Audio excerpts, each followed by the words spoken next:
Hi friends, welcome to my channel. ఈరోజు వీడియోలో మా తెలంగాణ స్టైల్లో మామిడికాయ తొక్కు ఎట్లా పెడతారో చూపిస్తాను.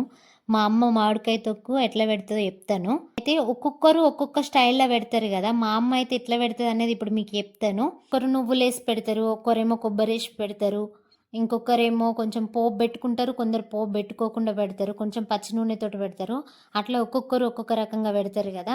ఇప్పుడు మా అమ్మ ఎట్లా పెడుతుంది అనేది ఇప్పుడు మీకు చూపిస్తాను. మా అమ్మ పెట్టింది అయితే సూపర్ ఉంటుంది. ఈ మామిడికాయల్ని మా తోటల నుండి తెంపుకొచ్చినాక మా అమ్మ నానబెట్టింది. 4 కిలోలన్నర వరకు అయితే అంట. అవి తీసుకొని నానబెట్టింది. మేము వచ్చేసరికి మా అమ్మ అయితే అన్నీ రెడీ పెట్టుకుంది. పోపు కోసమని ఎల్లిగడ్డలు పొట్టు తీసి దంచి పెట్టుకుంది. కొన్ని ఏమో పోపుల తర్వాత అందులో కారంలో వేయడానికి కోసమని కొన్ని తీసుకొని పక్కకెట్టింది. ఆ మామిడికాయలు నానేంతలోపు పోపు పెట్టుకుందామని చెప్పేసి పోపు పెడుతుంది. ఇప్పుడు స్టవ్ మీద ఒక బౌల్ పెట్టుకుంది. అందులో 1.5 కిలోల నూనె పోసింది. 1.5 కిలో నూనె పోసి అందులో ధనియాలు వేసింది. ధనియాల తర్వాత మెంతులు వేసింది. మెంతులు కొంచెం వేగిన తర్వాత ఆవాలు వేసింది.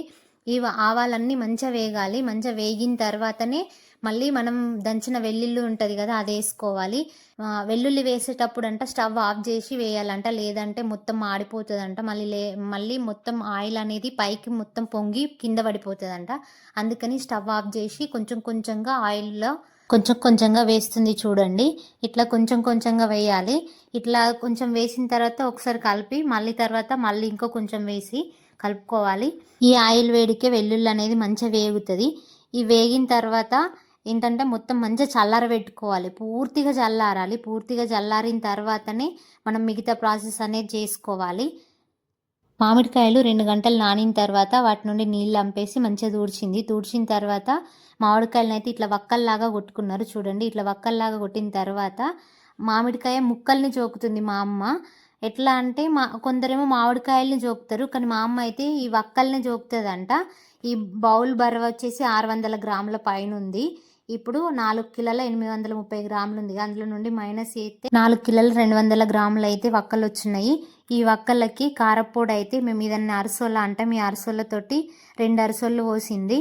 మసాలాలన్నీ ముందే వేయించి మిక్సీ పట్టుకుంది. ఇట్లా వేయించి మిక్సీ పట్టుకున్న తర్వాత ఇప్పుడు ఇవన్నీ ఇందులో వేయాలి.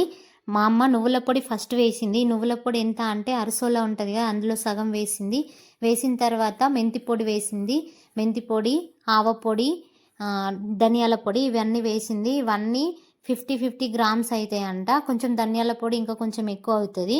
ఇవన్నీ వేసిన తర్వాత అన్నీ మంచిగా కలిపింది. ఇవన్నీ మంచిగా కలిపిన తర్వాత ఇవన్నీ అంత నూనెలో అంతా కలవాలి. కారంకి అంతా పట్టిన తర్వాత మనం వెల్లుల్లిని తొక్క తీసుకొని కొన్ని పక్కకెట్టుకొని ఉంచుకున్నాం కదా, ఆ వెల్లిగడ్డల్ని వేసుకోవాలి. ఆ ఎల్లిగడ్డలు వేసుకున్న తర్వాత ఉప్పు వేసుకోవాలి.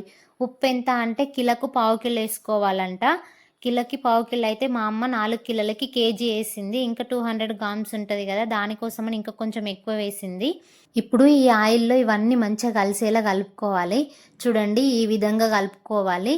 ఇట్లా కలిపిన తర్వాత ఈ మామిడికాయ ముక్కలు ఉన్నాయి కదా, మనం ముందుగా కొట్టుకొని పెట్టుకున్నాం కదా, చిన్న చిన్న ముక్కల్లాగా కట్ చేసుకొని పెట్టుకున్నాం కదా, అవి వేయాలి. చూడండి, ఇట్లా వేసుకోవాలి. కొన్ని వేసుకుంటా, కొన్ని కలుపుకుంటా అందులో వేసుకుంది. మొత్తం ఒకేసారి కలపకుండా కొంచెం కలుపుకుంటా మా అమ్మ అందులో వేసింది. మా అమ్మకు మా పిల్లలు కూడా హెల్ప్ చేస్తున్నారు చూడండి. మా పిల్లలు అయితే అది అయిపోయేదాకా అక్కడి నుంచి లేవలేదు. చూడండి, ఇట్లా ఈ మరతమానలో ఇవన్నీ ఇట్లా వేసింది. చూడండి, మా అమ్మ అయితే ఈ విధంగా వేస్తుంది. మీరు ఎట్లా వేసుకుంటారు? ఇట్లనే వేసుకుంటారా, ఇంకా వేరే విధంగా పెట్టుకుంటారా? తప్పకుండా కామెంట్ అయితే వేయండి. అలాగే మన ఛానల్ని చాలామంది చూస్తున్నారు కానీ సబ్స్క్రైబ్ చేసుకోవట్లేదు. ప్లీజ్ సబ్స్క్రైబ్ చేయండి. మీరు సబ్స్క్రైబ్ చేసుకుంటేనే కొంచెం ఎంకరేజింగ్గా ఉంటుంది. ఇంకా చాలా వీడియోస్ తీస్తాను. చూడండి, ఈ విధంగా మామిడికాయ తొక్కు మొత్తాన్ని జాడీలోకి ఎత్తింది. మా అమ్మ ఈ విధంగా పెట్టింది. మా అమ్మ పెట్టిన తొక్కు ఎలా ఉందనేది తప్పకుండా కామెంట్ చేయండి. ఇప్పుడు లాస్ట్లో తట్టలో ఒక చిన్న గ్లాస్ వాటర్ పోసి అది కడిగినట్టుగా వేసి ఆ వాటర్ని జాడీలోకి పోసింది. ఇలా జాడీలోకి పోసిన తర్వాత దీన్ని మంచిగా మూత పెట్టి 3 డేస్ పక్కన పెట్టుకోవాలి. 3 డేస్ తర్వాత ఒకసారి చెక్ చేసుకోవాలి. 3 డేస్ తర్వాత చూపిస్తున్నాను చూడండి. ఇప్పుడు ఒకసారి ఈ తొక్కుని బాగా కలుపుకోవాలి. ఇప్పుడే ఉప్పు తక్కువ ఉందా ఎక్కువ ఉందా అనేది కూడా చెక్ చేసుకోవాలి. తక్కువ ఉంటే అయితే పాడైపోతుంది. ఇప్పుడే ఉప్పు వేసుకోవాలి. మాకైతే ఉప్పు అయితే కరెక్ట్గా సరిపోయింది. గ్రేవీ అనేది అయితే ఎంత పర్ఫెక్ట్గా వచ్చిందో చూడండి. మా అమ్మ పెట్టిన తొక్కు నచ్చితే అయితే లైక్ చేయండి, షేర్ చేయండి.